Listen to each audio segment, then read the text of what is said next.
Hello, everyone. Welcome to today's Nicaragua webinar entitled The View from the Ground, What We Experienced in Nicaragua in 2018. We will hear from the speakers, followed by a period for questions and answers. Many thanks to Yoav Elenevsky, who is providing our technical support today. We also thank our many organizational co-sponsors who are being listed now in the chat. My name is Barbara Larkham, and I'll serve as your moderator today. I'm the co-organizer of this Nicaragua webinar series, along with Nan McCurdy, and I'm also serving as the current chair of Nicaragua Solidarity Coalition. You'll see that there's a chat function available at the bottom of your screen for you to offer comments throughout this event. We'll also be posting other information and links in the chat. There's another function for captions. Just click on that function to turn it on. There's another button labeled Q&A at the bottom of the screen. Please place your questions for the speakers in the Q&A, not in the chat, to make sure that we see them. We'll pull your questions from the Q&A to pose to the speakers. Be patient because we're making note of all questions, but they may not be answered until the Q&A period. Before we begin, we have several announcements. We'll make sure to post all information and links in the chat as well. Today's event is part of an ongoing monthly series about Nicaragua. Our next webinar will be held on Sunday, June 18th at the same time as today. It's entitled ALBA TCP, the first fair trade agreement in the world and how the US tried to destroy it. It will feature speakers from several countries in the agreement. Please note the change of date to June 18th. This is 1 week earlier than we previously announced it. We also hope you'll make every effort to attend an important 2-hour event this coming Saturday, June 3rd, starting at 11 a.m. Eastern Time. The International People's Tribunal on U.S. imperialism will receive testimony from experts on Nicaragua about how sanctions and other coercive measures have affected the well-being of the country and its people. The registration link will be entered in the chat, and the recording will also be available afterward. If you'd like to become more active in supporting Nicaragua's sovereignty and opposing foreign interference in the country, please join our international Nicaragua Solidarity Coalition. You can check the website regularly at nicasolidarity.net. Also, please put your name and email address in the Q&A if you'd like to receive action alerts, our weekly newsletter, and monthly meeting notices. Our next coalition meeting is on Monday, June 12th. To save as much time as possible for this program, we'll enter some other information in the chat about other ways you can get involved or learn about Nicaragua. The format for today's 90-minute webinar is the following. First, we'll hear from Nan McCurdy with current news briefs from Nicaragua. Then after that, our 4 featured speakers. The remaining time will be for questions and answers.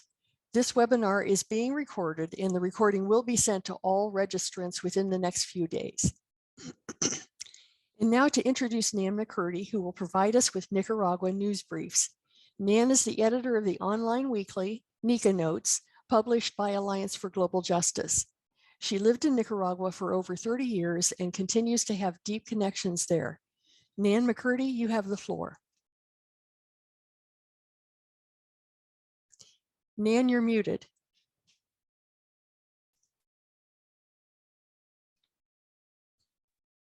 I apologize. Here I am. Thank you so much to everyone for being here. The police are investigating several Nicaraguan dioceses for illegal acts. On May 27th, yesterday, the police reported that it had started investigations of several dioceses for being linked to illicit acts. It says that the police were informed May 19 of illicit handling of funds and use of bank accounts that had belonged to persons convicted of treason. Investigations discovered hundreds of thousands of dollars hidden in bags in buildings belonging to the Catholic dioceses. The police reported the findings to the pertinent authorities, who also started investigations.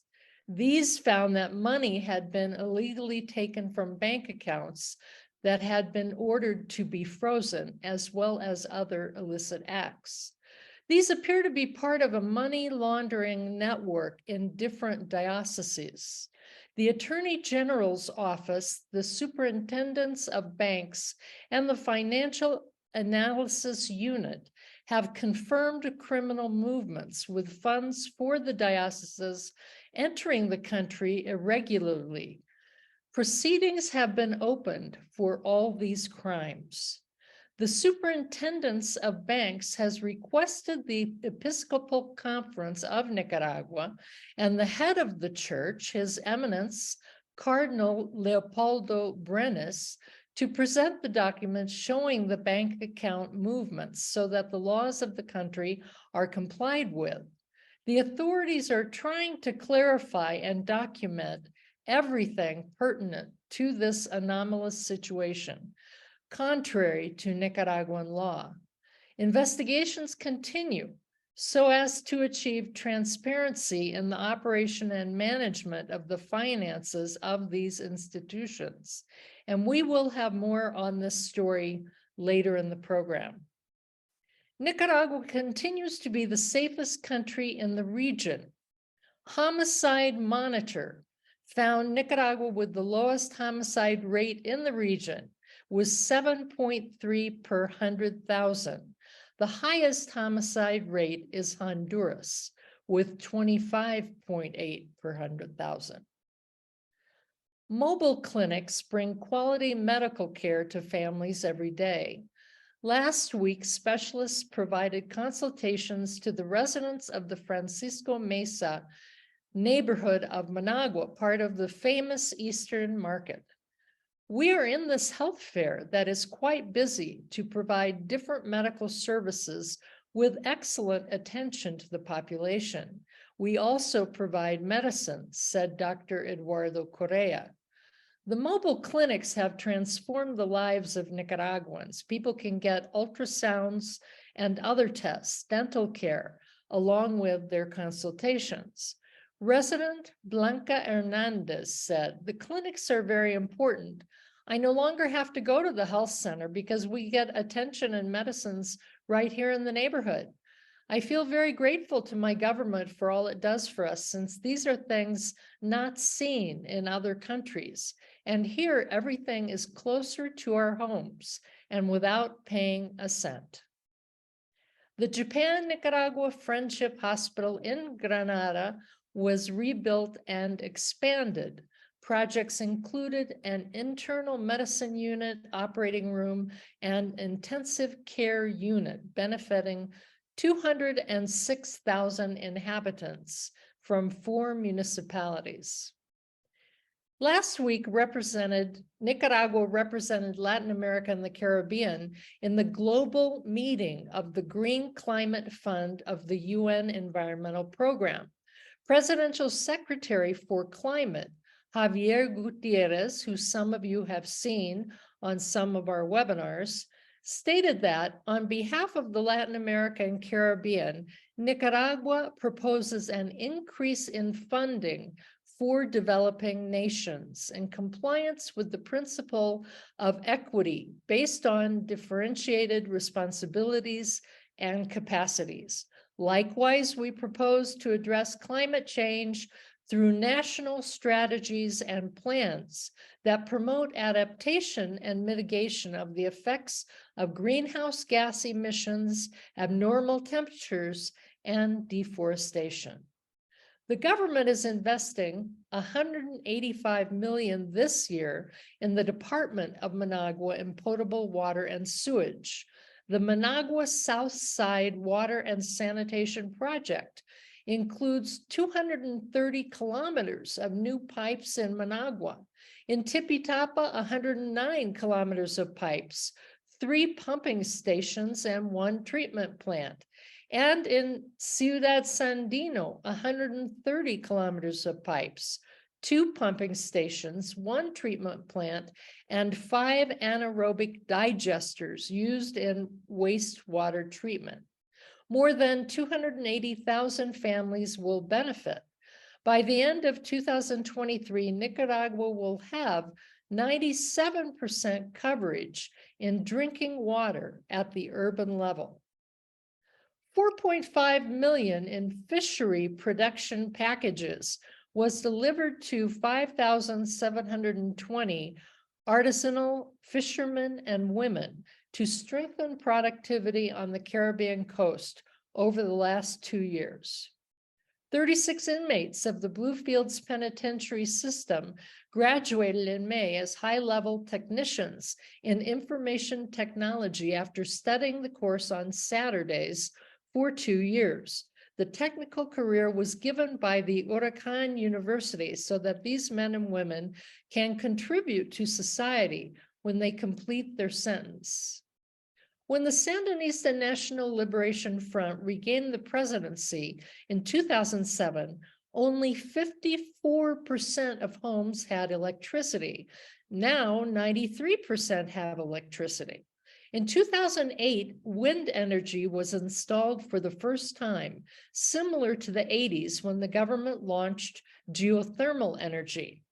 In 2006, the use of clean energy was 26%, and by 2021, it had reached 70%. In the first quarter of this year, it has reached almost 80%.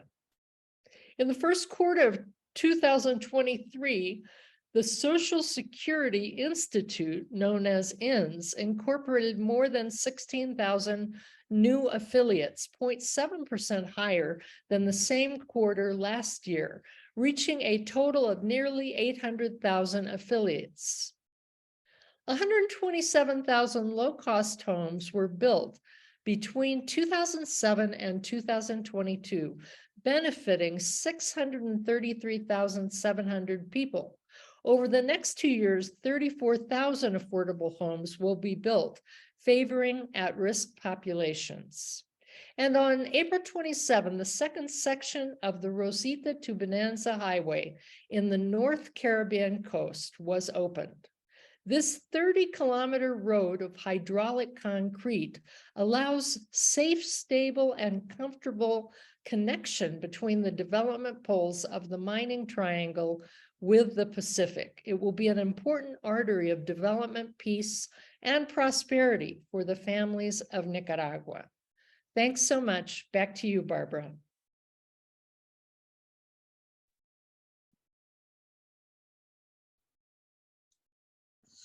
Thank you, Nan. And now we turn to our featured speakers. I'm going to introduce them all at once, and I'll ask each of them to wave when I call their name. First is John Perry. John has lived in Masaya for 20 years and writes about Central America for The Nation, Monthly Review, Council on Hemispheric Affairs, Fairness and Accuracy in Reporting, and other journals.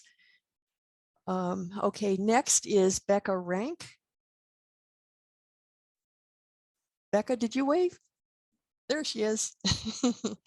Becca Renk has been a community development worker for over 20 years in Ciudad Sandino, Nicaragua, and she's a delegation coordinator through Casa Ben Linder, which is a solidarity project of the Jubilee House Community.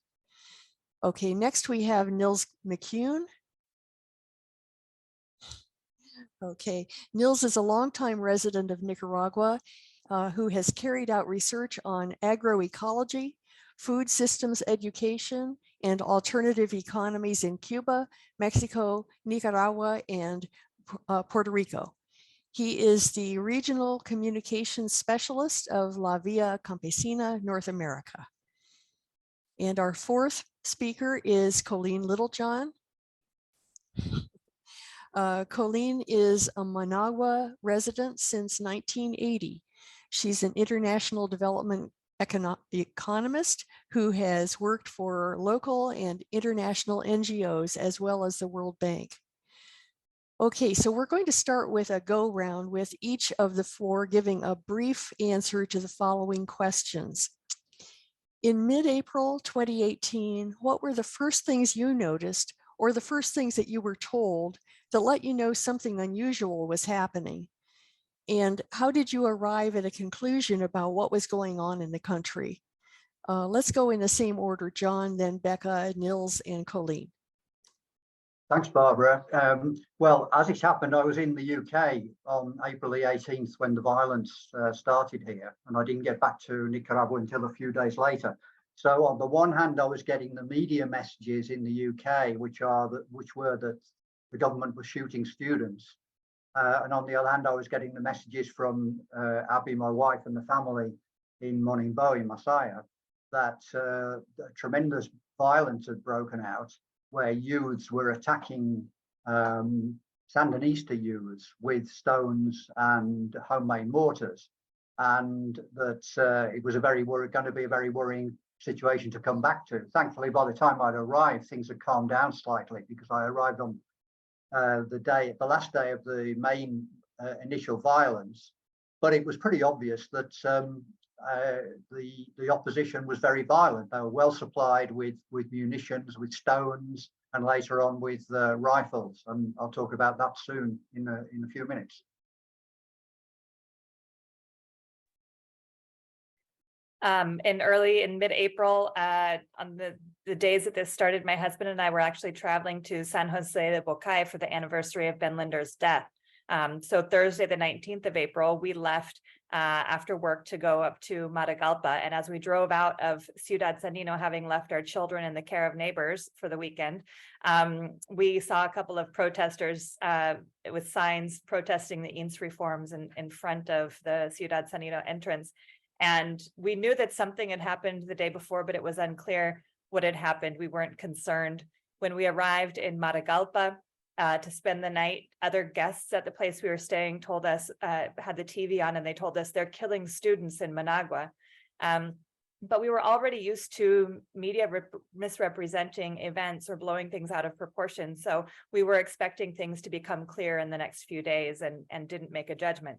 Everything in San Jose de Bocay was normal. We had the anniversary of Ben Linder's death there, and came back.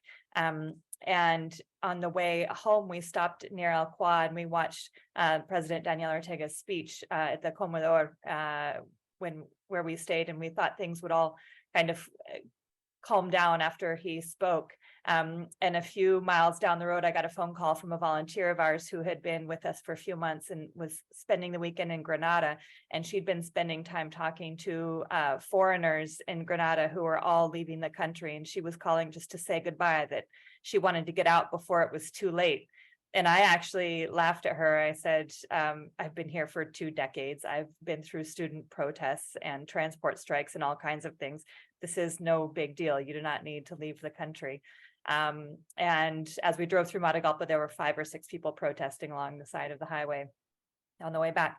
The following morning in Ciudad Sandino, we woke up to the news of looting in grocery stores and markets. And we were suddenly getting phone calls from people who thought there wasn't going to be food to eat. And gangs were out roaming the streets. And as we drove down to check on things, we saw a group of young men armed with lengths of lead pipe walking the streets. And that's kind of when we realized that this was something else.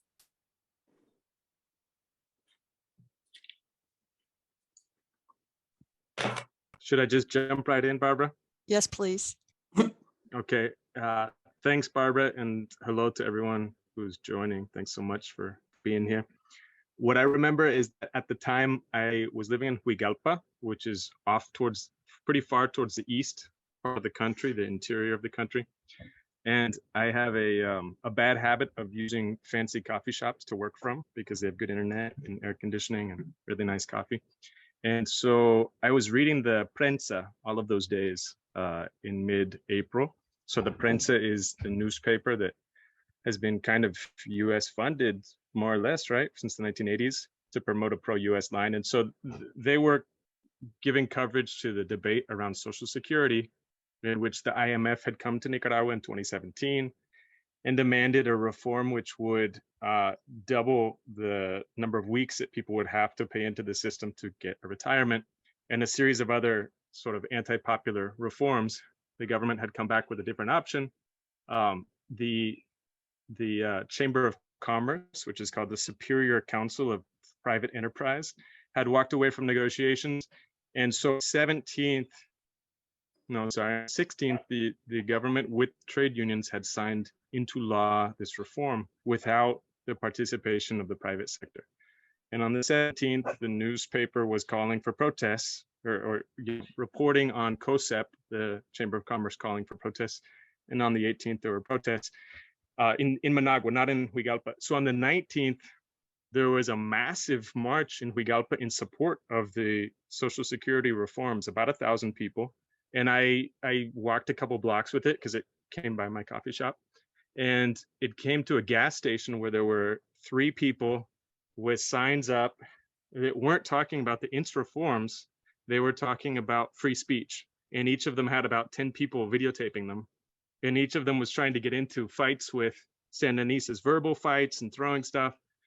And then some guy drove through with a motorcycle and trying to hit people with his helmet. And so it was clear that there was an attempt to get these little soundbite video bites of some sort of conflict, and that the protesters were no longer talking about Social Security reforms, but rather about free speech. And then from there, it became talking about a number of deaths, which it turns out most of whom were Sandinistas. I'll stop there. Thanks, and hello to everybody. I started worrying about what was going to happen. I was thinking something really bad was brewing right at the beginning of the students protesting in front of the Jesuit University. The first protest was about, there was a fire in this forest reserve called Indio Maíz. It's a national forest reserve in southern Nicaragua, and there was a fire. But we're talking about, late summer, which is the dry season, and people, sometimes start fires to prepare their land. They shouldn't be doing that at a reserve, but whatever. But the protest was because the government was supposedly not doing anything to put out the fire. They had refused the aid of Costa Rica.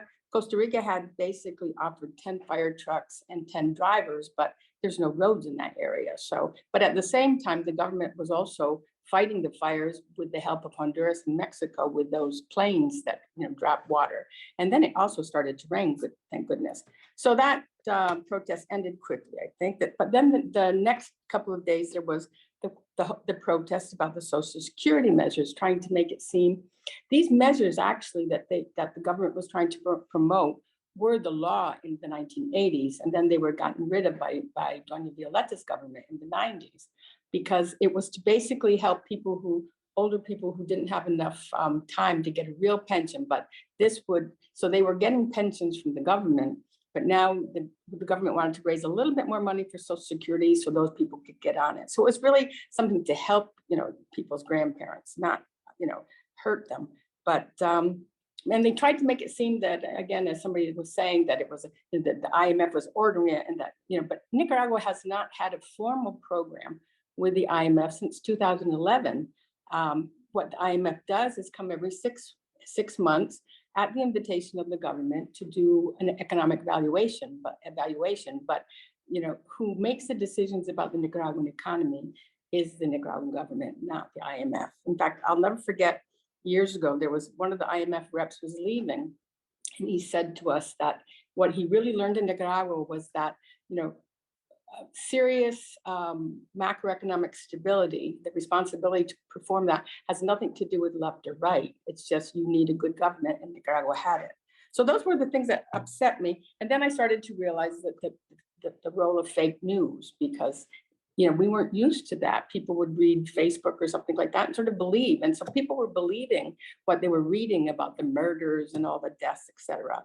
And people were worried. But I also quickly, I never believed it. And then a friend of mine told me his actual son was in one of the universities, realized he was being used and, took off. But that false news onslaught really did a lot of damage, because some people were really thinking that the government was, trying to hurt the grandparents, et cetera, et cetera.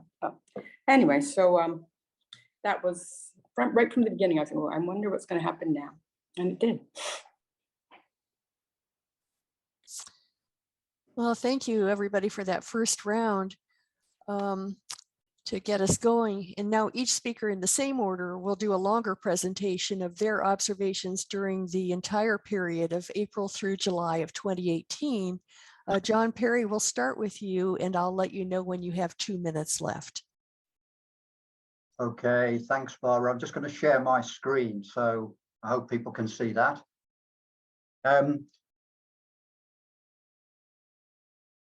I'm going to actually, following on from what Coleen said, I'll just talk about some of the timeline of that period from April to July 2018. And as Coleen said, the first incident that provoked or ostensibly provoked protests was the fire in Indio Mais, which was quickly put out, and so the protests ended.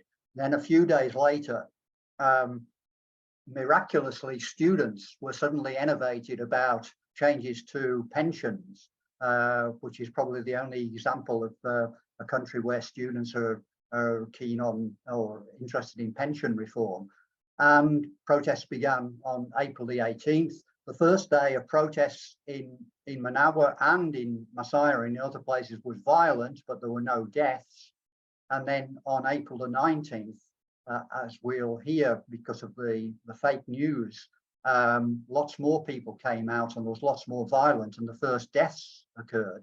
But the first deaths were a police officer, a young person in Tippy Tappa who was possibly defending the town hall, although what he was doing is in dispute, and a passerby who had nothing to do with the protests. So no students were killed on that first day. But then the violence escalated over the next 4 days, with 60 people being killed altogether, including one more police officer, and no less than 121 police were injured. So it was obvious right from the start that the protesters had weapons and that they were using them against the police and against other Sandinistas.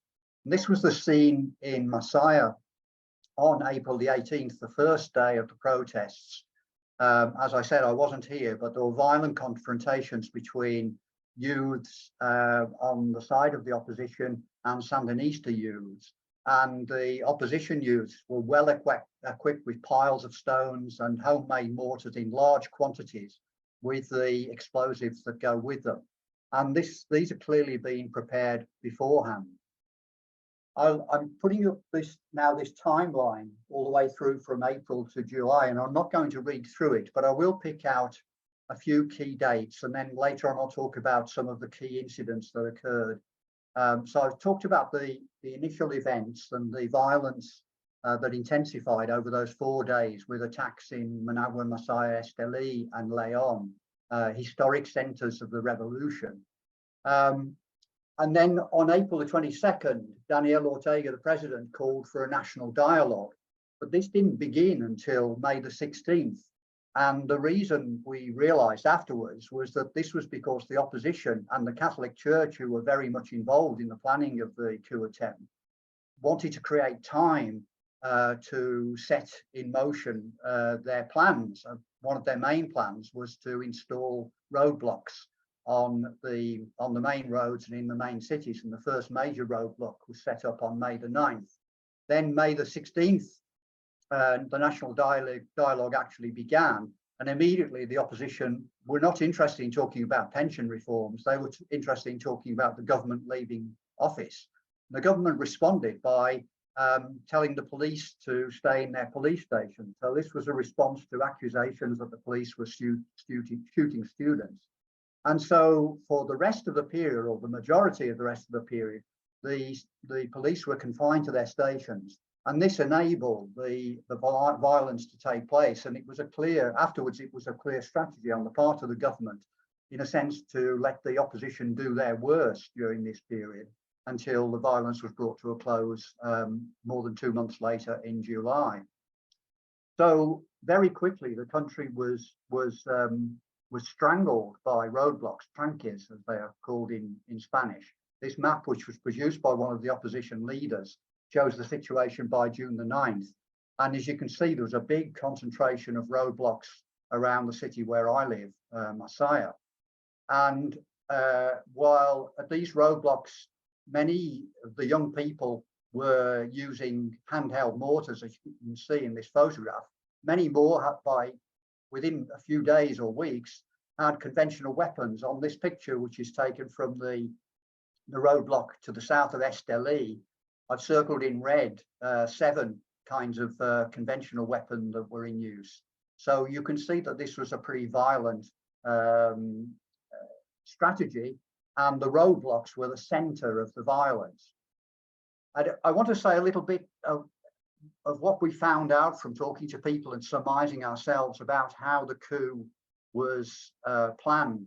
It's been very clear that the preparations by the US Embassy, the direction of US funding, the media attacks, and the sanctions that were imposed in April 2018 and have been tightened since then, were all part of a careful plan, and that the US Embassy and the key groups involved were bringing together the players in this plan, the business groups, the church itself, the opposition political parties, or some of them, and the US-funded NGOs were working together for months in advance of this coup attempt.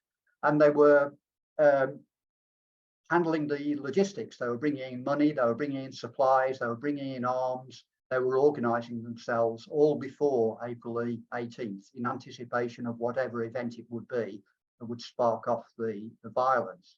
They recruited middle-class young people, and I think Nils will say more about this. They set up a social media apparatus that swung into action very promptly on April the 18th, or even the days beforehand. They had the links with international media well established. And in Masaya, what was very obvious was that they recruited and were paying working class young people as kind of cannon fodder to take part in the violence. So we know a lot now about the background of US involvement.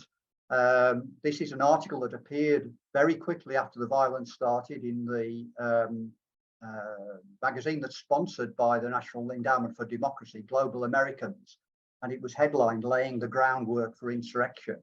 Later on, the heads of some of these US national bodies testified to Congress that 8,000 young people had been trained in Nicaragua to take part in the coup attempt. And we know that money was flowing into the country for years in advance from the National Endowment for Democracy, from the National Democratic Institute, from USAID, from the CIA. We don't really know how much was going in, but it's been calculated that at least $200 million was put into the country before 2018 to finance the coup attempt. The money was going to media groups, many of them controlled by the Chamorro family. So the money was going through a foundation organized by Violeta Chamorro and was going to key so-called independent media like 100% Noticias, La Prensa, who Coleen and Nils mentioned, Cinco and Confidencial, run by Carlos Chamorro. The money was going to think tanks and NGOs like Funides, which is run by Juan Sebastián Chamorro, Hagamos Democracia, and the Institute for Strategic Studies, which was the NGO run by Felix Maradiaga, who's now very prominent in the opposition, speaking at events in the US.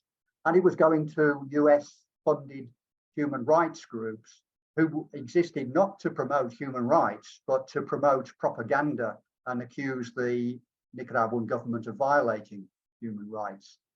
But then we quickly saw the real evidence of what was happening in terms of human rights in the country during this period. And I want to talk about 3 events in particular.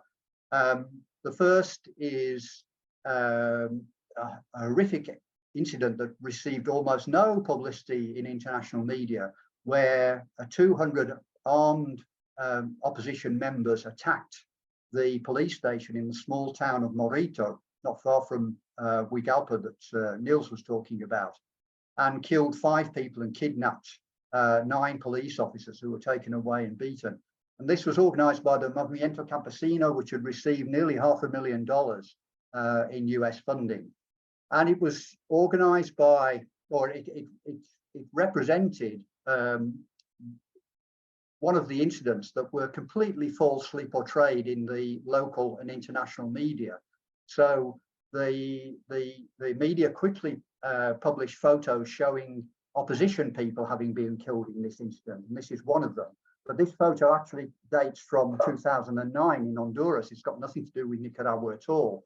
But the media story was there was this confusing exchange of fire that was started by the police, and opposition supporters responded. In actual fact, the police hardly were able to take out their weapons. They were overwhelmed immediately.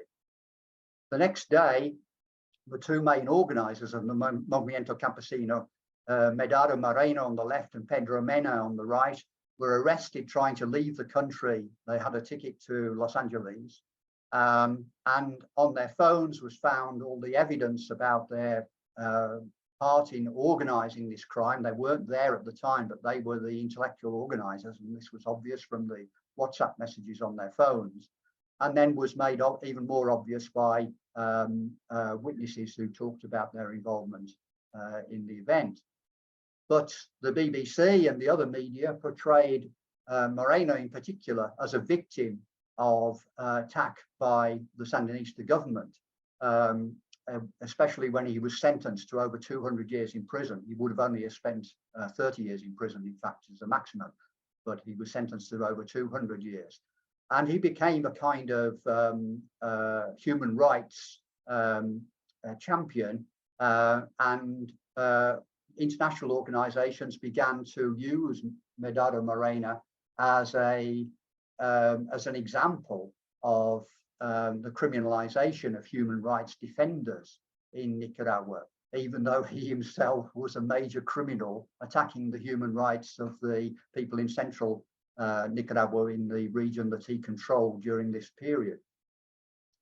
And then very recently, we saw that Moreno and Pedro Mena, who now in the US, we'll talk about probably about that as to why 222 people who had been prisoners here were sent to the US. They were there visiting and meeting Anthony Blinken in the US in March 2023. So the fact that they're murderers is of no consequence to the US government. The other incident I wanted to talk about, the second incident, was the attack on the Masaya municipal depot on June the 12th. And I want to talk about this because I know both of the two people who were the main victims. The municipal depot is the depot that holds the vehicles that do the street cleaning in Masaya and all the dirty work in Masaya. And as well, it has offices with computers and so on that are used for running the municipality. And this was attacked by 500 armed people on June the 12th.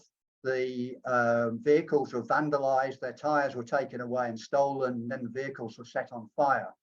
And the 12 people guarding the depot, who'd been told not to fire back at the protesters, were taken prisoner. And these two, pictured here, the two friends of mine, were severely tortured. The one on the right, El Chele Urbino, he's known as colloquially, was laid out on the ground and had his left arm smashed with rifle butts, while they tried to get him to reveal where the Masaya mayor was living, because the Masaya mayor had to go into hiding to avoid being assassinated by the protesters. And he later lost his left arm as a result of what happened to him. And incidentally, he was taken by the torturers to the Catholic Church, where they tried to give him sleeping pills in order to hand him over to the even more violent protesters in the Monimbo area of the city. And then perhaps the hallmark and most terrible event of the period was the torture and killing of young police officer Gabriel Vado, who was passing through Masaya on July the 13th. He wasn't wearing his uniform, he was trying to get home, but he was stopped and his uniform was found in his rucksack, and they took him away and tortured him for 24 hours. They dragged him alive behind a pickup, and eventually his body was set on fire at a roadblock in a place that I passed by regularly the following day. And the awfulness of the incident didn't end there. First of all, a Catholic priest was recorded on the phone to those committing the violence, telling them not to publish videos on social media because this would go against the opposition. And then in this picture, you can see one of the leading human rights representatives, Alvaro Leiva, together with a Catholic priest, a different Catholic priest, trying to scoop up the remains of Gabriel Bardo's body in order to hide the evidence of the crime.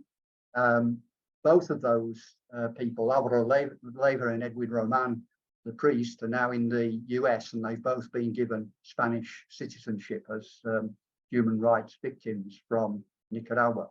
So this was the consequence really of the outcome from the peaceful, so-called peaceful protests in 2018. An official death toll of over 250 people, of whom only 31 were known supporters of the opposition, 48 were Sandinista supporters, 22 were police officers, and 152 were bystanders or passers-by or other people who had no involvement with the protests. Yet human rights bodies put the total up to over 500 with over 4,000 injured. But none of the locally funded human rights bodies or the US funded human rights bodies have ever investigated any violence by the opposition.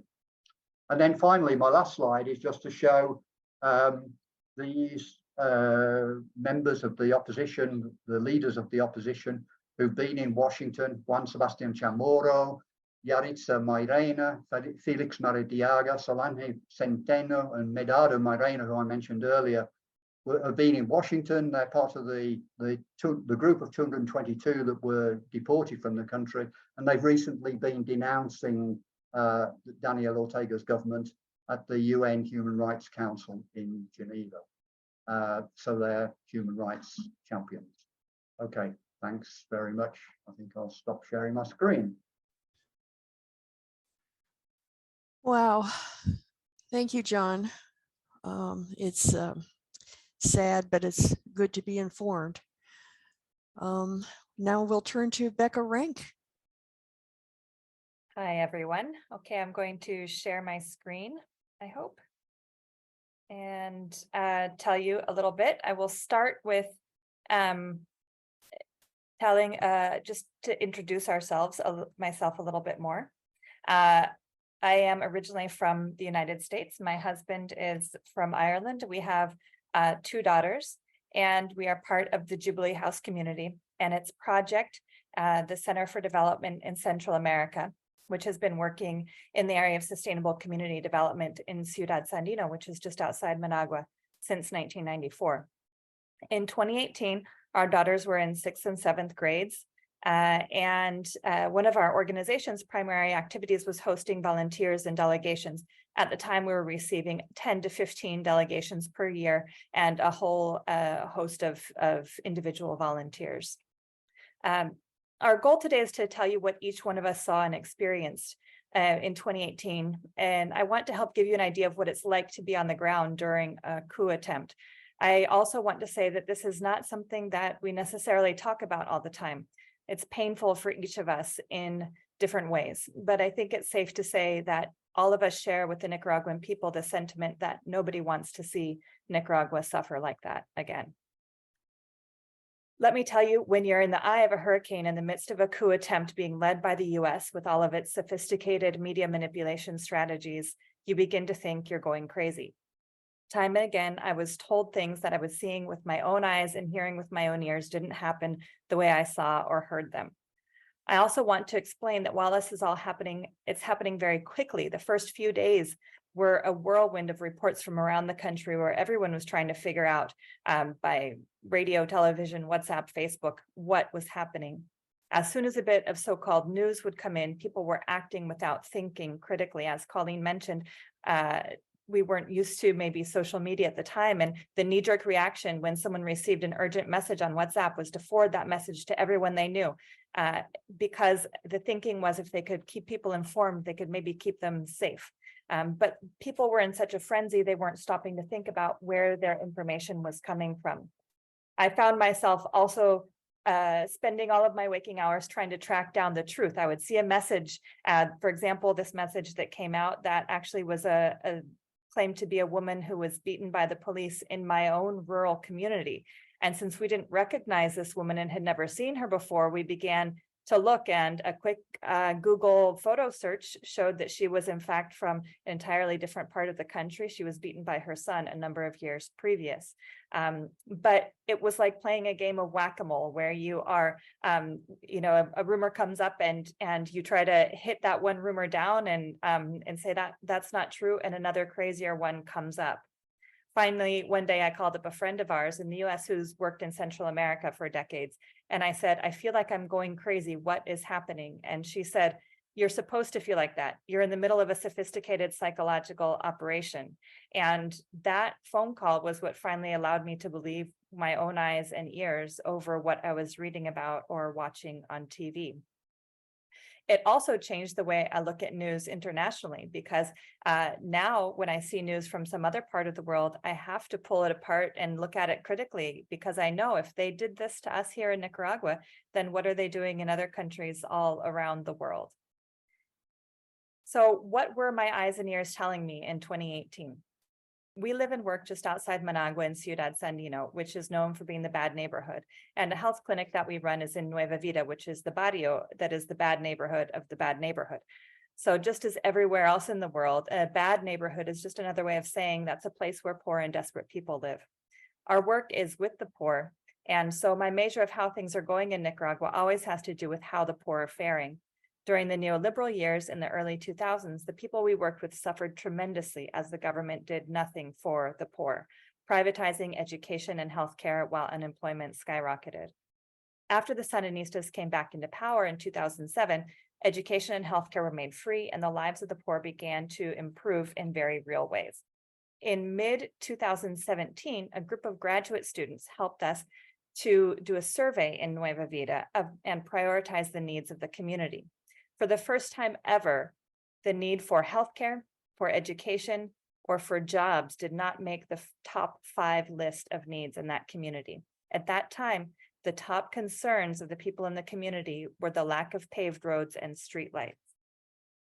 So in that context, you can see that I was incredulous in 2018 when I was being told suddenly that the Nicaraguan people, the majority of whom are poor, were rising up against the government. How, I thought, could that possibly make sense when their lives are tangibly so much better under the Sandinista administration? At that time, the neighborhood of Nueva Vida was known for violence among rival gangs. Every few months, one gang would kill somebody from another gang, and then a few months later, there'd be a retaliation killing. That was an endless cycle of violence since the community was founded by Hurricane Mitch refugees in 1998. In the first days of the attempted coup in 2018, the gangs in Nueva Vida were paid to go loot. These actions were coordinated by WhatsApp group chats. I have a friend whose phone number was accidentally put in one of those group chats. So he was seeing messages on April 21st when gangs were being directed from one part of the city to another. The gangs were being sent out to loot businesses and occupy the middle-class gated communities. I understand that their plan was to make Nicaragua like El Salvador, where gangs control territory and citizens have to pay protection to those gangs.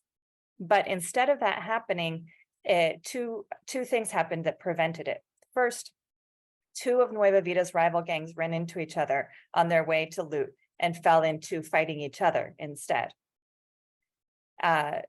This fighting in Nueva Vida went on for days, with the community effectively locked inside their homes and unable to go out. At least one gang member was killed during this time, and his name was put on a list of people who were killed due to the quote unquote unrest that was happening around the country, although his death was really a retribution killing. Secondly, those people in gated communities grabbed their rakes and shovels and went out to their gates to defend their communities and turned away the gangs. My husband and I also rushed from our rural home to our offices when we heard that gangs were headed to burn the Sandinista bus co-op in front of our offices.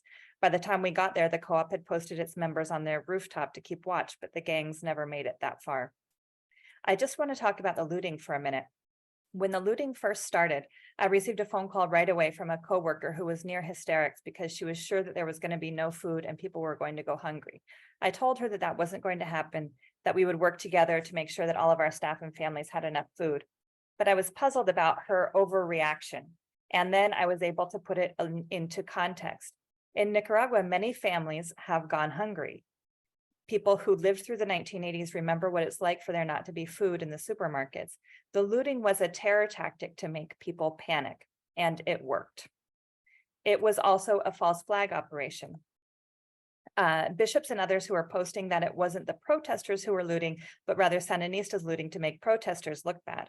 We heard over and over from people in Ciudad Sandino that the gangs were paid to loot, but of course, once it got started, other people also took advantage and looted.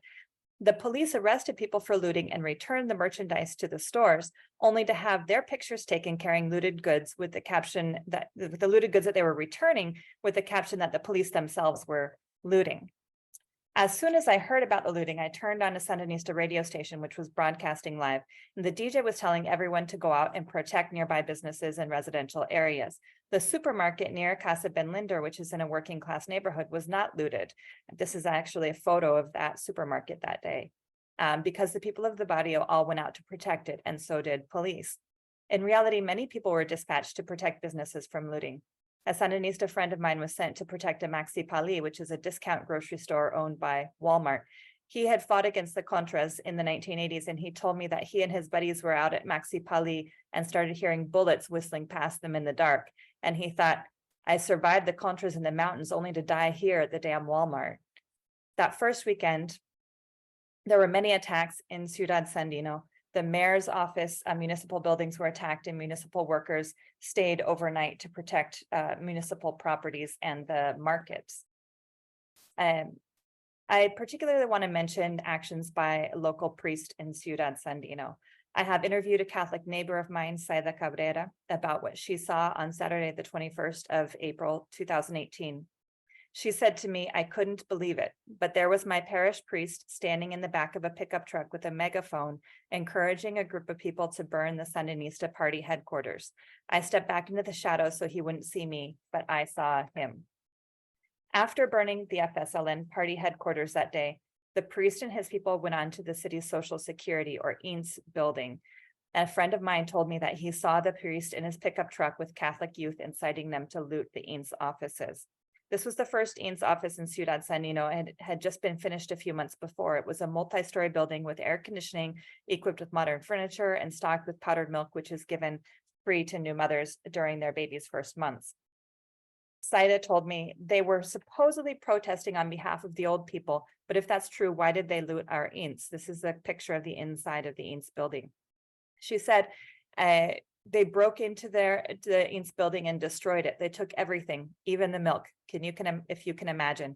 So if they were protesting to support us retired people, why would they ruin our building? I would expect anything of a politician, but not of a priest, she said.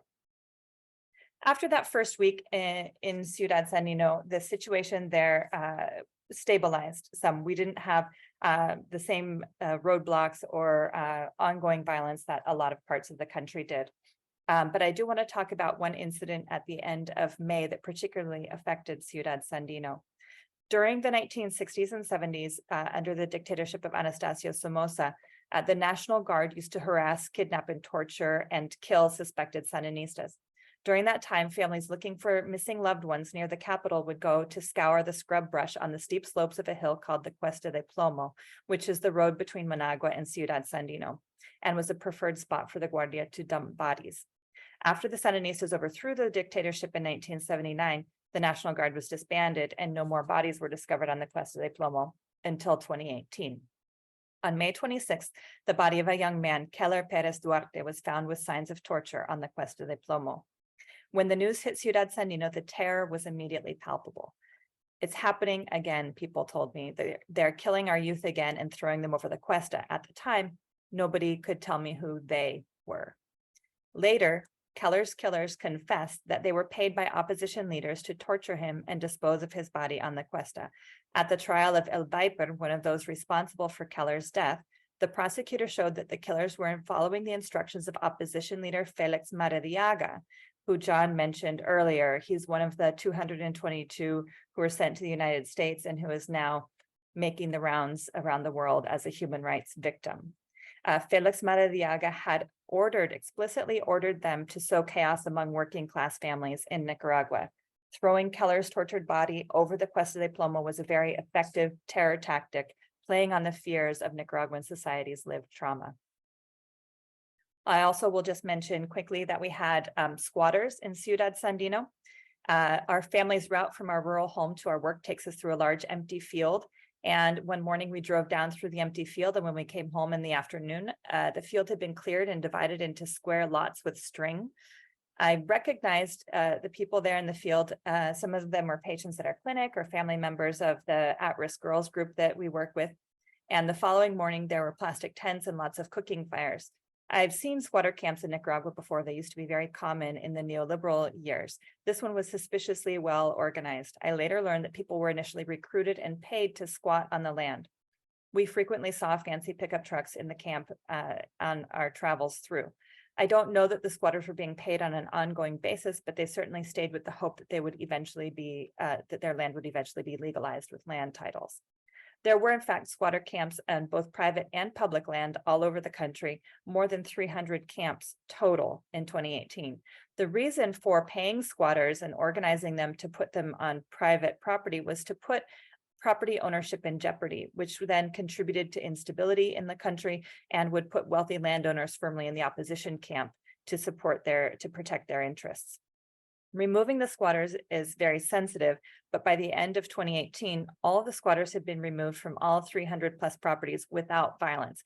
In fact, the only violence was between two squatters. One shot another one in a disagreement. Other than that, there was no violence. In fact, at the property on our daily drive, the police came in one day and told folks it was time to clear out, and they would be back the following day to enforce the order. By the time the police arrived the next day, everyone had taken their things and left. There are many things that stay with me 5 years on from this, listening to the booms from the morteros from Managua each night while trying to sleep, learning to watch for roadblocks, burning tires, rocks being thrown, and the dread of looking at the phone first thing in the morning, never knowing what's happening or what will happen next. Terror is a terrible thing. And when you're in the eye of the hurricane that is an attempted coup, it takes everything you have to not give in to that terror. None of us want to see that kind of terror in Nicaragua again. Thank you. Thank you, Becca. Wow. Again, that sounds like a harrowing thing to have gone through. Next, we'll turn to Nils McCune.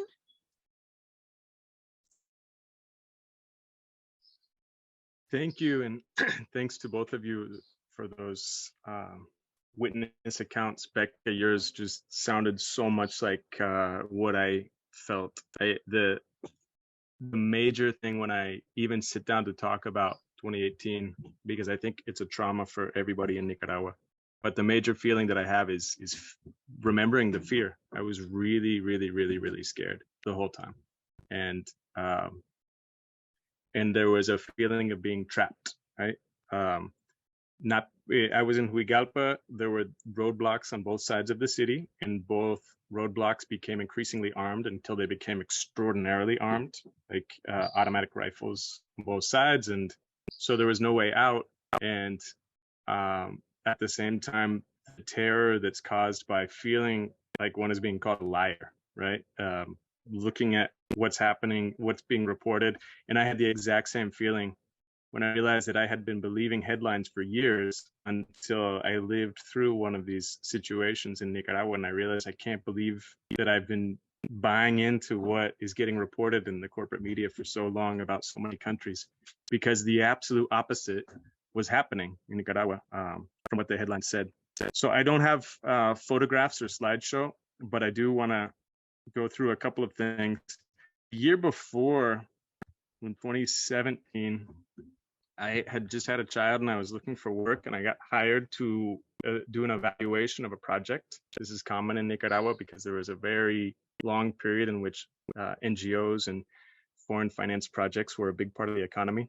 The project that I evaluated was financed by the anti-narcotics division of the U.S. Embassy, and it was carried out in the Caribbean coast and also in Ciudad Sandino. And so as I started to participate and look at the, their paperwork and see what had happened, it was called a mass media campaign to stop violence and addiction.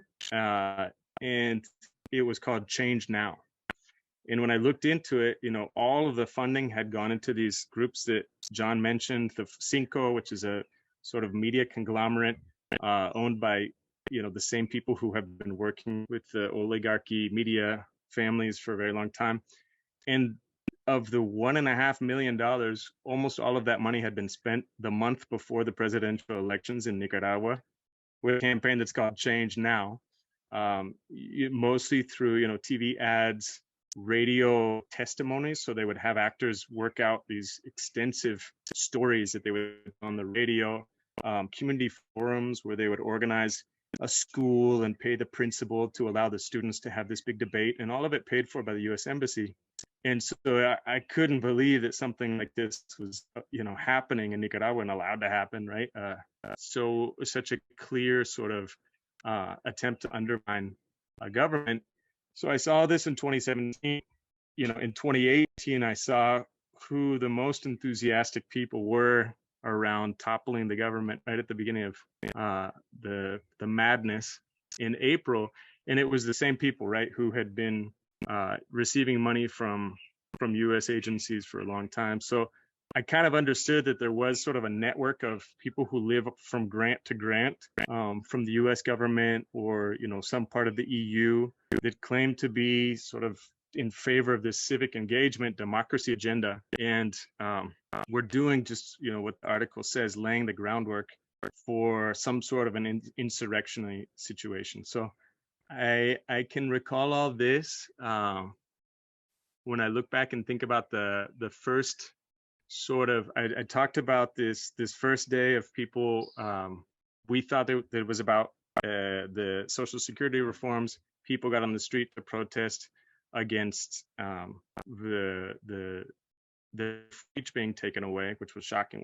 Why your free speech? See, most of the media in Nicaragua is opposition-led media, right? So why would people, if you turn on the TV, most of the channels are opposition. If you read the newspaper, I think they're all opposition. So why no free speech, right? And then the next day, it was something entirely different. And each of these changes were accompanied by tens of thousands of messages on social media that, as Becca mentioned, when you see these and you don't know what the context is, you repost. And so even though most of the messages started as paid advertisements by these newly invented NGOs that nobody had ever heard of, but there was all these, and some of them had sort of Sandinista sounding names like Nicaragua Solidarity Campaign or whatever it was. I wasn't called that, but it was called, Nicaragua Solidarity in Italy or Nicaragua Solidarity or We're All Nicaragua. And they would publish something on Facebook as a paid advertisement. And as soon as people share it, it no longer appeared as a paid advertisement, but it looks like something, an authentic post.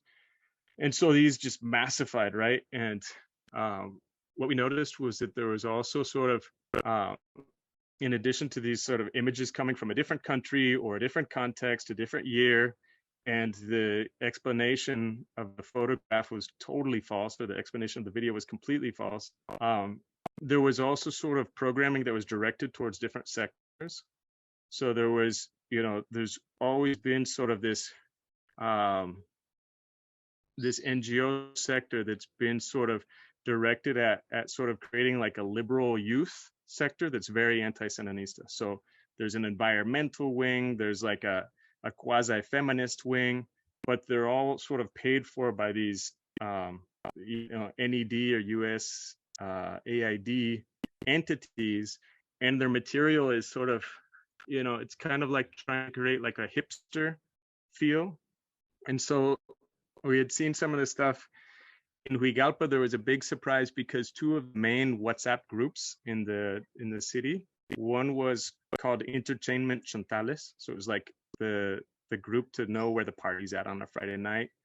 The other was like a sales and purchasing, group, so that people who wanted to sell a motorcycle or somebody who wants to buy a refrigerator would use it. Both of those became 100% dedicated to toppling the government. And so it was really strange because, they had been created to have this mass base, and then they became dedicated to spreading misinformation, basically. I think one thing that almost never gets mentioned about 2018 is that there's probably never been a year in Nicaragua's history that so many people marched so many times in favor of the Sandinista front.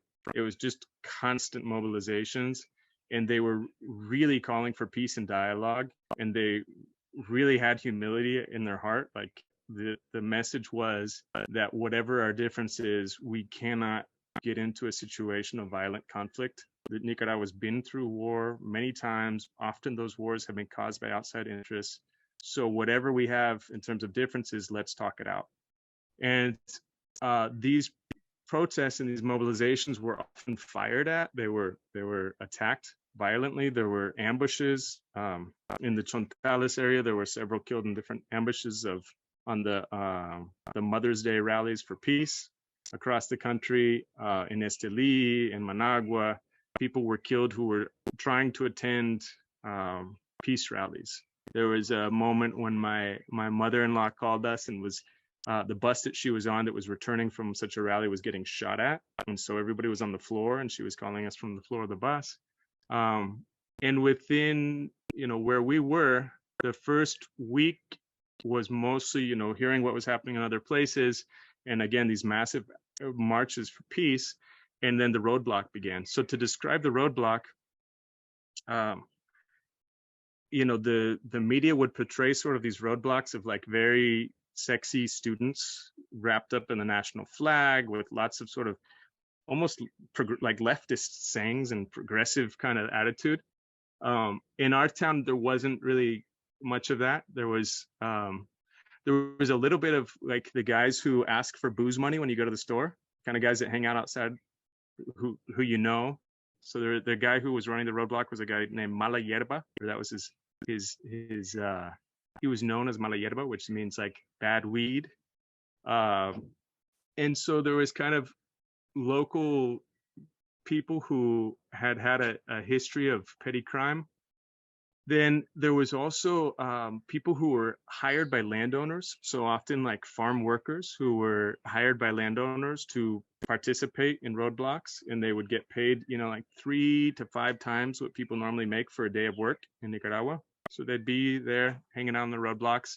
And then a couple of things happened. There was the role of the Catholic Church, which Becca mentioned, which was insane, right? The vendors at the popular market in Huigalpa pushed off the roadblock. They said, look, we need people to be able to come into the city.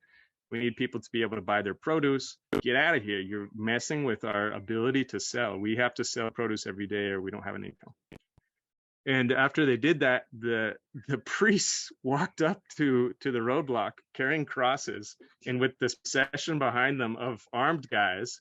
And they went back to the same spot and they took over the same spot and they started blessing the people on the roadblock with holy water.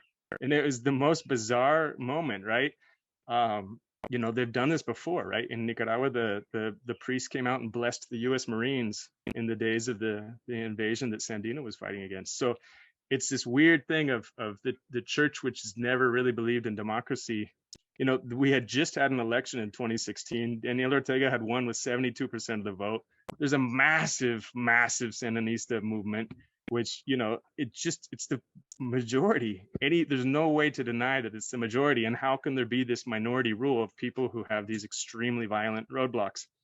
So after about a week and a half of roadblocks, the national dialogue was happening. Everybody was watching it on TV. The Sandinistas were coming and saying, we're here to listen. We want you to know that we're reflecting on everything we're hearing. And as a sign of peace, and because people have said that the police are acting out of hand, we're ordering the police to stay where they are. So the opposition took over the roads. And within a week and a half or so, these roadblocks became super hyper armed. There was a woman that, 2 minutes left. Thank you. An opposition leader named Chica Ramirez, who had headed up the anti-canal movement and had become fairly rich in the process, visited the different roadblocks. So one was Huigalpa, one was Lobago. And after that day, we started hearing automatic weapon fire from both of those roadblocks. I'm part of an effort to develop agroecological education, food system education in Nicaragua, and we have a school that's in Santo Tomas, and we had a couple dozen students from across Central America who were stranded at the school. It was impossible to bring them food. A farmer nearby was killed and cut into pieces by the people who were running the roadblock. Just the hate crimes that were emerging were insane. In our town, people had their homes burned.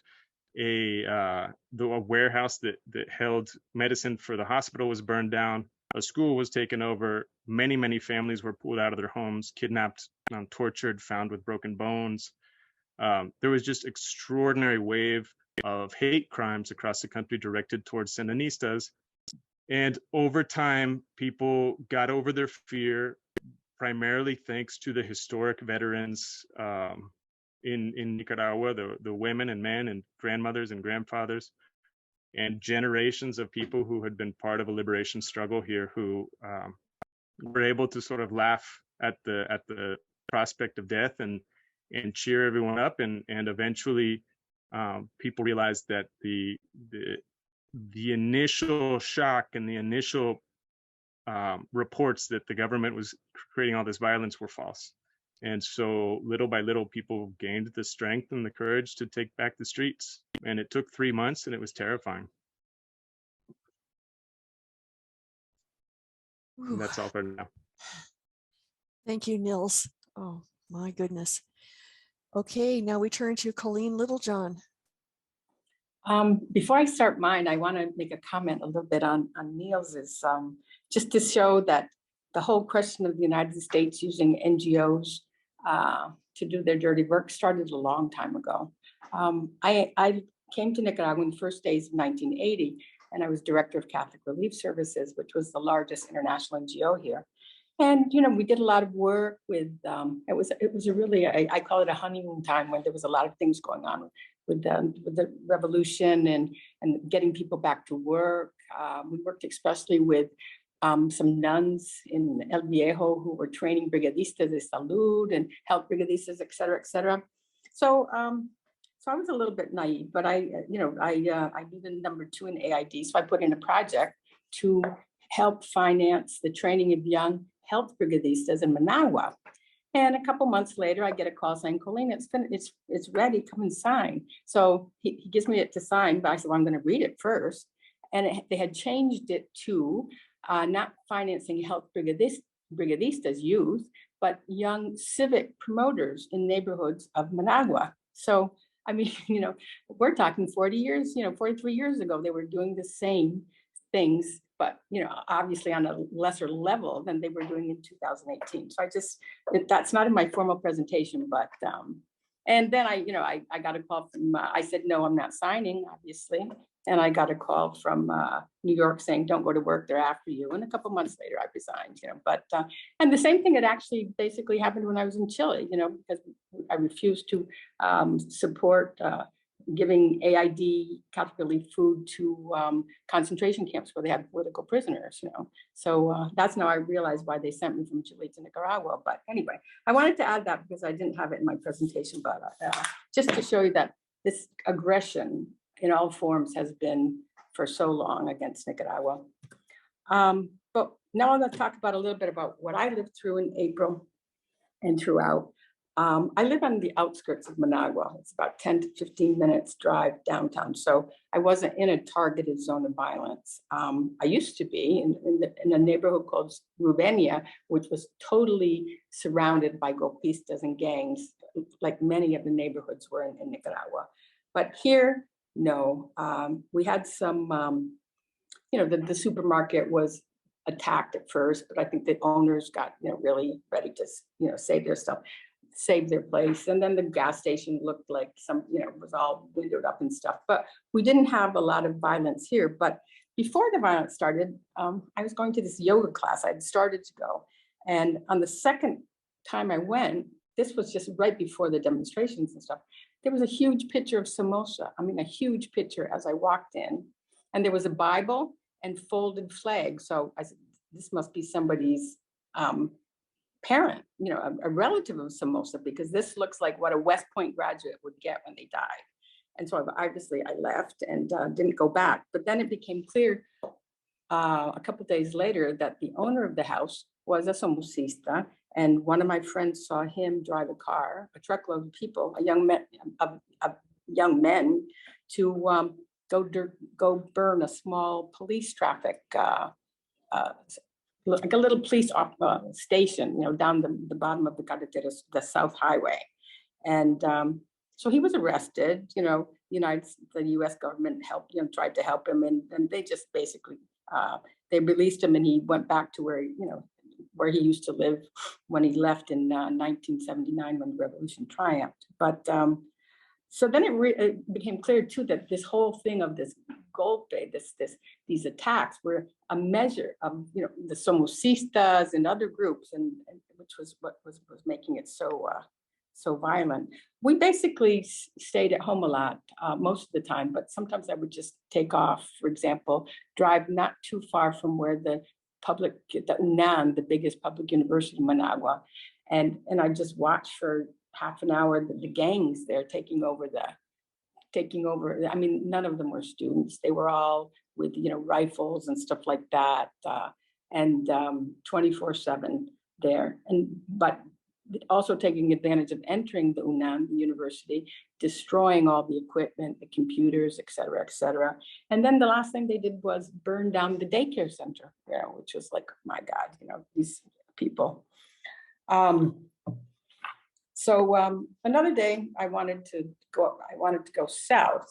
So I went up the road that leads to Huigalpa, El Crucero, El Huigalpa to the south, but that road was completely blocked by, I don't know, maybe 40 kilometers worth of trucks, because the golpistas weren't letting, it was a block that just basically cut Nicaragua off from Costa Rica and Honduras. So all those truck drivers were there for a couple of months.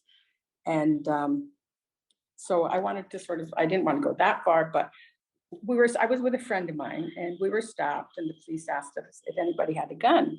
And I said, no. My friend said, yes. I go, oh, okay. And then he said, do you have a license? So he showed him the license, but he said, the policeman said, I'm going to keep your gun because nobody should have a gun right now, even if you have a license. And then, my friend said, but I'm a Sandinista militant. I should have something, but it just really made clear to me that the police were really doing their best to try and promote peace, but level the gun, the violence of the people who had guns. But anyway, then I want to talk a little bit more about the police too, because a year later, we had one of our first delegations, it was Veterans for Peace.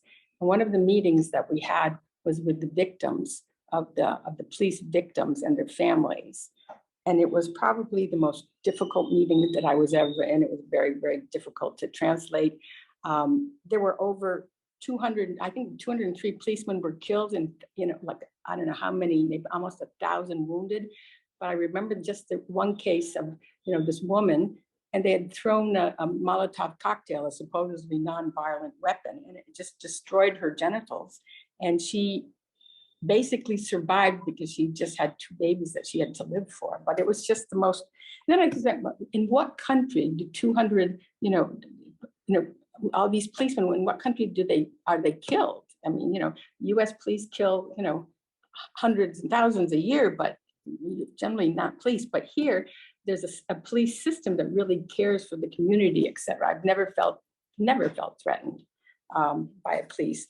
Very different from when I used to live in Chile, and I took my roommate's little girl to the hospital at 11 o'clock, and we were surrounded by machine guns, so we couldn't go. So, so to say that the police were doing all this violence and stuff was just such bull. So then I want to talk a little bit about the Catholic Church. Right after the protest, the president, Daniel Ortega, asked the Bishops' Conference to head the mediation efforts.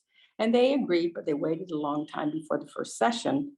So when it finally happened, they're all seated formally, and, the president with his ministers, et cetera. And then, that one of those kids, walked up and said, we're not here to negotiate. We want to know when you're on the plane. I mean, it was just such, and it was just so amazing to see the bishops' conference, letting that happen. But obviously, one of the three main golpistas were three of those cardinals. And it was also pretty obvious that there was, but they dominated the whole the Catholic conference. I think there were some bishops who really did want to mediate, but they were basically ignored. The bishop from Lyon, for example, he later died. But even so, that was when the president gave the order to have the police stay in their barracks, and basically the return was supposed to be that the church would help go to Jinotepe and help break up that long line of trucks that were blocking the Pan American highway. So they went, but nobody, they didn't obviously try to do anything, and that continued. But it was then quite clear who was working for peace and who was, just trying to destroy the country. And it was also quite clear that the church was being used to store weapons and stolen goods, et cetera. I mean, their own telephones, show all those pictures. I wanted, one of the things I've done over the last few years is travel to places that I hadn't been before since the war in the early 80s. And and now that there's really good roads, it's a lot easier now. So one of my first trips was in early 2019 to Pearl Lagoon. And there was this woman who had this little store, and she had all these artwork things. So I thought, I'll buy some for my little granddaughter, my grandson, he loves artwork. And she said, no, this isn't for sale. She said, this is what I've been using. I used in 2018 and still use now to help relieve the trauma of the young people in Pearl Lagoon, because they would watch TV, see what was happening. They were also completely blocked off. The Caribbean coast was blocked off by land, so a lot of supplies, food, etc., weren't getting there. So this was a community that was just trying to keep it together until there was peace again. There was another. I was on my way to Bluefields, and I stopped where Neil used to live in Huigalpa, and I was just wanted to put gas in the car, and pay with a credit card. He said, and I didn't ask him about, what happened in 2018 or anything, but he's just started to tell me how horrible it was, and that I was the first credit card that could be used because they had just basically trashed all the equipment in that gas station, for nothing, And these are in some of the parts of the country that had been the worst during the war in the 80s. So, you would expect, but what I saw on those trips there was prosperity, people happy, contra ex-Sandinistas getting along really well. And that shock of 2018, I think, really awoke in them also the desire to maintain peace. There's a not a priest, what do you call it? Protestant minister not too far from here, where I live, who was a contra leader, and he was just saying how people were just, his former, comrades, et cetera, were just disgusted at what was happening. Then even closer to Coleen, you're less than 1 minute left. Okay, and then closer to home, a lady that I know that works down the road, she finally told me her husband had been, murdered when he was trying to cross a barricade in 2018, and they just shot him in the head because he had a Sandinista militant card on him. But she had never told anybody because she was so afraid. Basically, and then how April of 2018 affected my life. I had retired in 2015. I was just going to start traveling, go see friends all over the place, et cetera, et cetera. But then I just decided to return to solidarity work. I opened the Nicaragua network offices here in beginning of 2006 to 2008.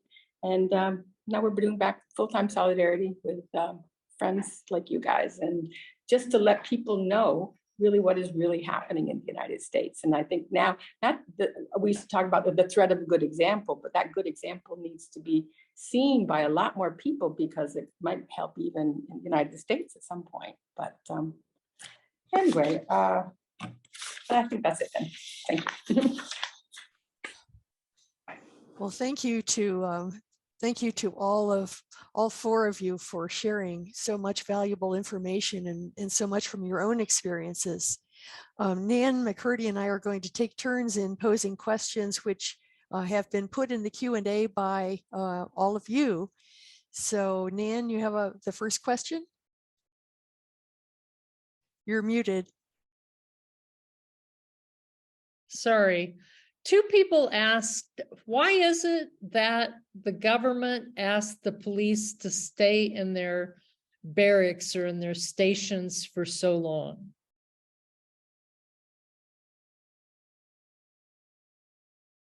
Who wants to start? John? And then Coleen? I very clearly recollect the promise being made by Daniel Ortega at the National Dialogue. And what he was hoping and what he was asking for was that the opposition stop setting up roadblocks. But of course, you know, as a kind of quid pro quo for keeping the police in their police stations. At this time, of course, the image was being portrayed of the police being the murderers. So to address that, he said, we'll confine them to the police stations, but you please stop your roadblocks, because the roadblocks were supposedly to protect areas against the police. But as we know, in reality, the roadblocks were aggressive measures, not protective measures. Although actually, funnily enough, in Masaya, one barrio managed to erect roadblocks to keep out the opposition because they didn't want the opposition in their area. But in general, the roadblocks were very aggressive. And I think then Daniel Ortega kept the police in their police stations in order to show people what would happen if the opposition were given free range to do what they were going to do. And I think it was an intelligent move. It was a very worrying move, and all of us were scared stiff at the time, as Neil said. I think it was an intelligent move to try and convince people that what the opposition really would mean if they took control of the country. Coleen? You're muted, Coleen. I think that if you hadn't have done that, and because people were very, very angry here, you know, former combatants, et cetera, people would have just gone out and fought, you know, and there would have been a lot more deaths, et cetera. And so keeping the police into the barracks basically would be a form of, you know, trying to avoid an all-out war, you know, because and then in the short term, it would be very clear. It became very clear who was responsible for all of this, you know, violence, et cetera. I think at the end saved more lives than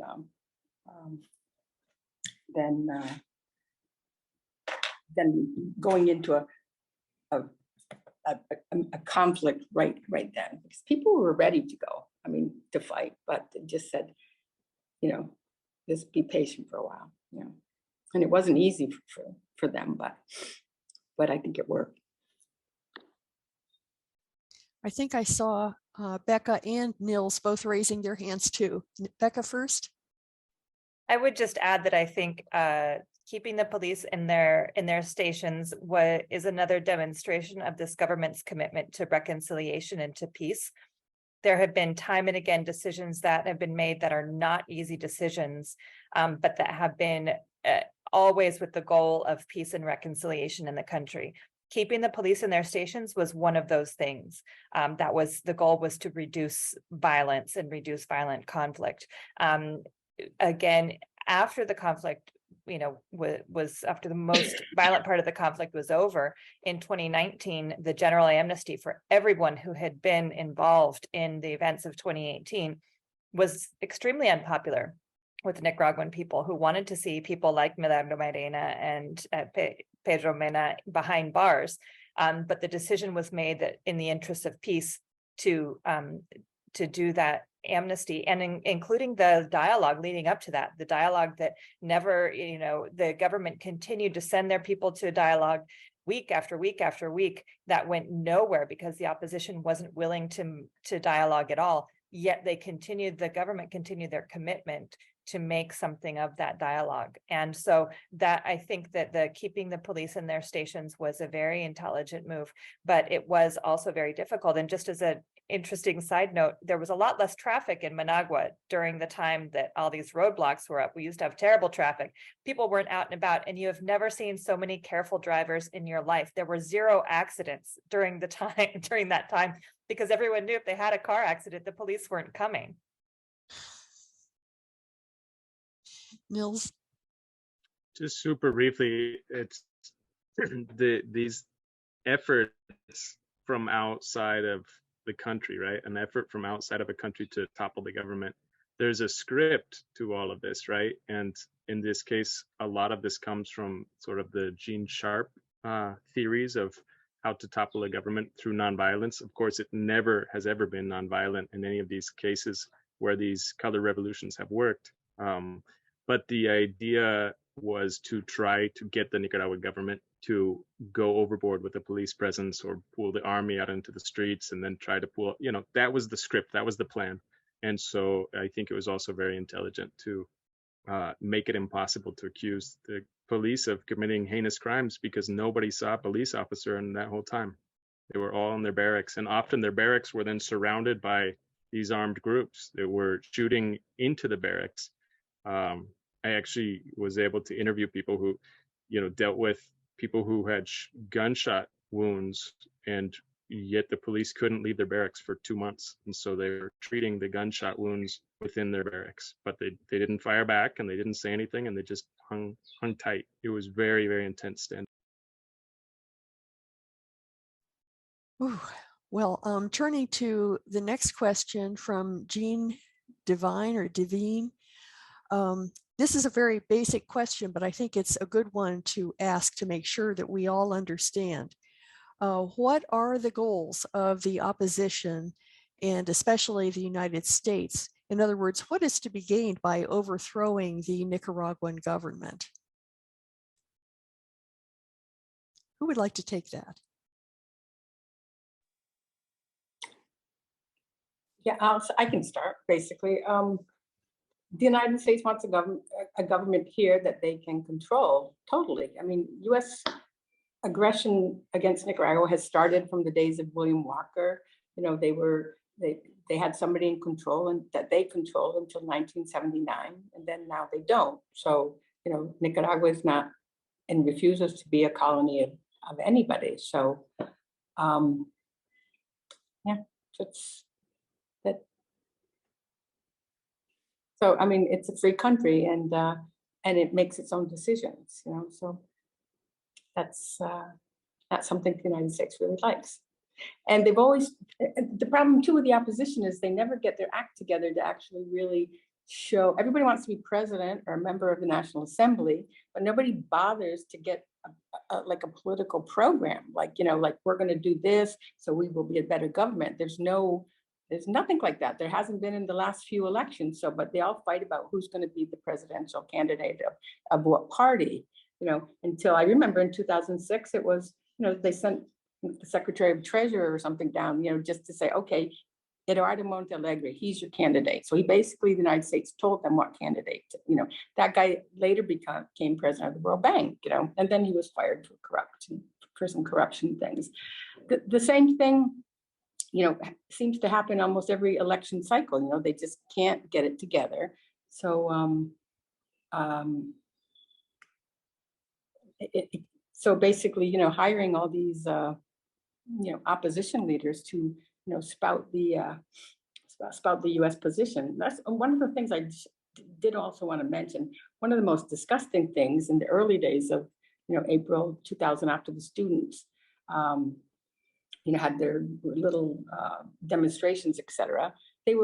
Some of them went straight to El Salvador and were meeting with Arena, you know, the right-wing party in El Salvador. And then they were on the plane too to meet with all the extreme right-wing people, you know, in the United States Senate and Congress, you know, the ones from Florida, you know, so just, well, you wonder. I think, oh, okay, we've got Nils and John. I'll be quick. I just don't think you can ever underestimate the hatred that the national security state, the United States, has for Nicaragua. There's racism there, there's colonial thinking there, there's the Monroe Doctrine, and there's the sting of being defeated several times by Nicaragua in history. And they just will never give up. There's just going to be an intergenerational hatred of Nicaragua. And the Sandinista youth, just to answer one more question, you know, there's no leftist movement in the Americas that has anything close to the Sandinista youth, not even in Cuba. There's nothing like the Sandinista youth. To have that large a portion of the youth in a country organized, doing community projects and you know, helping people get their trash picked up and helping elders and disabled people to get medical care and helping people get vaccinated against COVID by bringing the vaccines to their homes. And in general, being a presence for good in poor neighborhoods and working class neighborhoods and middle class neighborhoods across the country is just, there's no, that strikes fear into the you know, neoliberal neoconservatives in the United States. John? I just wanted to add that what Coleen said is perfectly right, that the opposition have never had any real agenda other than getting rid of Daniel Ortega and restoring so-called democracy. But I think people are very well aware, or became aware of in 2018 of what could happen, because remember that we're next door to Honduras. Now there's a progressive government in Honduras, but there wasn't in 2018. And Honduras is dominated by gangs, by drugs violence, by corruption, by a government then that was very subservient to the US.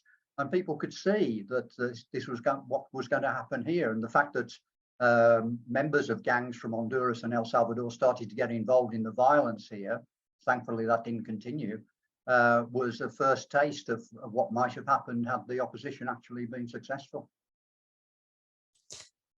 I think I'd like to add my own answer to all of the above. The United States, if you take a look at which governments in Nicaragua it has favored over time, it's clearly favored all of the neoliberal governments like the ones between 1990 and 2006. And during those periods, the people in Nicaragua did not do well at all. Everything went backward economically. The United States, I believe, is trying to bring Nicaragua more into its economic sphere, and it favors the neoliberal governments for that reason. Nan, turn it over to you for the next question. Yeah, here actually I'm gonna say two questions because we're getting near the end of the time, and then you can answer whatever you want. Were the perpetrators of the killing and torture of Gabriel Vado, and I would add others also, brought to justice? That would give people a chance to describe what happened. And then has the Nicaraguan government taken to task the Vatican with what happened in 2018? Shall I just briefly say something about Gabriel Vado? There was a group of people who were involved in torturing and killing Gabriel Vado, and some of them left and went to Costa Rica and haven't returned, and others were in prison, but they were then released in the amnesty. And as I think Coleen mentioned, the amnesty released everybody, to release murderers. So some of the killers of Gabriel Vado are now in the States, and some are still wandering around the streets of Masaya.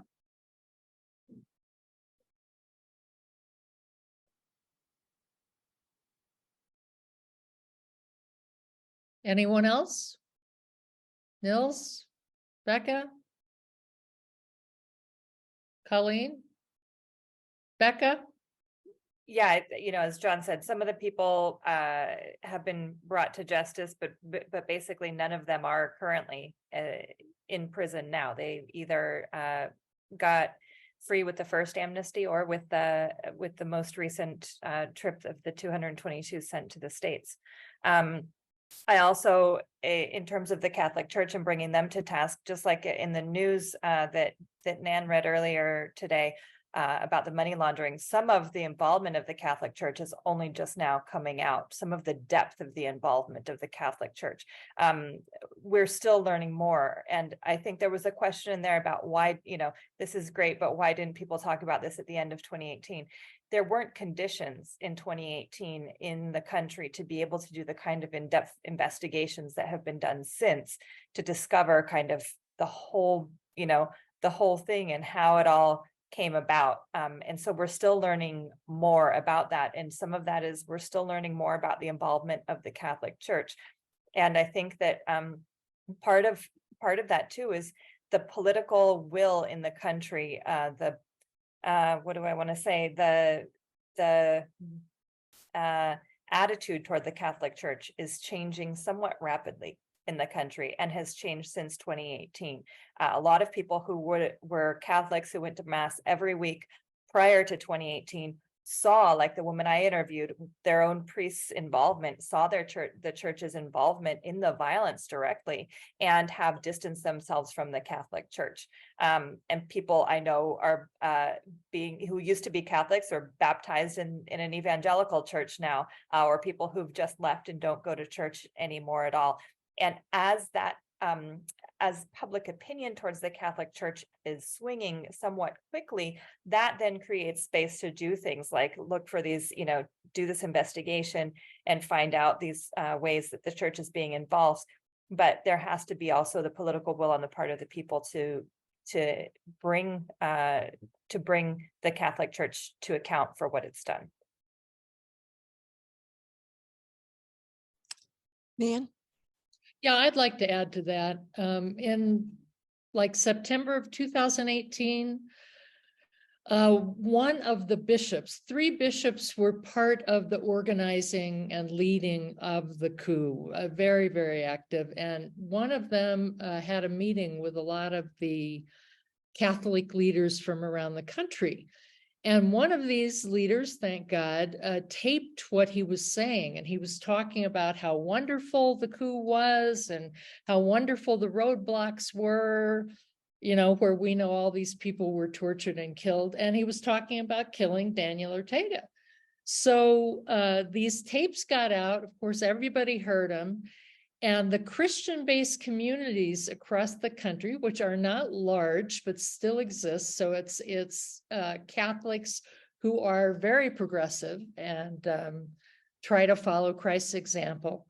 They started a campaign, and over 1 month got more than 600,000 signatures to get one of these bishops taken out of the country. So boxes of petitions were taken to the Papal Nuncio's office in Managua and then shipped to the Vatican.